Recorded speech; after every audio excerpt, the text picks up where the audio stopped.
iOS 11 was a giant step for the iPhone and a monumental leap for the iPad when it released in 2017, as Apple even stated with their official slogan. However, many people believe that was a giant step into a buggy direction.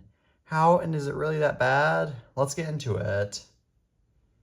iOS 11 was already somewhat controversial when it launched because it eliminated the support of 32-bit applications, rendering all older apps that hadn't been updated in years useless.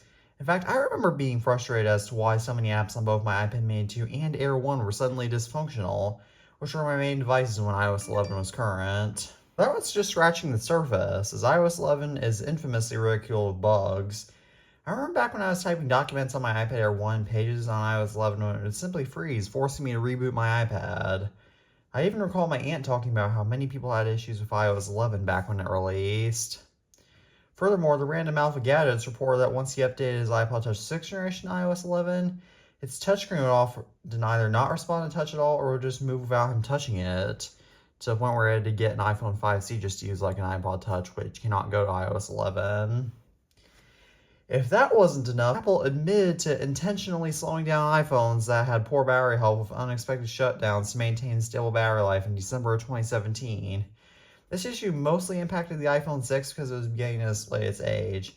Consequently, many people and governments believe that Apple purposely slowed down older iPhones via software updates, which only increased the heat of the iOS 11 controversy. This led to Apple adding the battery health feature in a beta state in iOS 11.3. I may go more in depth into this topic in another video, as it is a really deep rabbit hole. However, why was iOS 11 considered a major iOS release? It was primarily because it was one of the largest redesigns in the history of iOS. Not only did many icons and UI elements change, as you can tell right here, but the text also became bolder in a lot of areas. Furthermore, iOS 11 removed the notification center by making a swipe down reveal the lock screen instead, and added a limited dark mode and accessibility via a feature called Smart Invert, which I will go ahead and show you. As you can tell, this is Smart Invert, which is the first form of an actual dark mode in iOS. However, the most notable adjustment in iOS 11 was the control center, because the control center was now, instead of being this two-page type of design, it was now one page that you could add a bunch of controls to. One of the biggest features that you could get out of the control center was a new native screen recorder in iOS, which was a huge feature. Although iOS 11 is almost as infamous as Windows Vista, is it really that bad 7 years later? I'll answer that for you now that I've used iOS 11 for the first time since iOS 12 released. My response to that is yes and no. Whilst most of the included first-party apps still work fine on here, the iTunes and App Stores no longer load. But they do on iOS 10, as I will show right here. See? Makes no sense.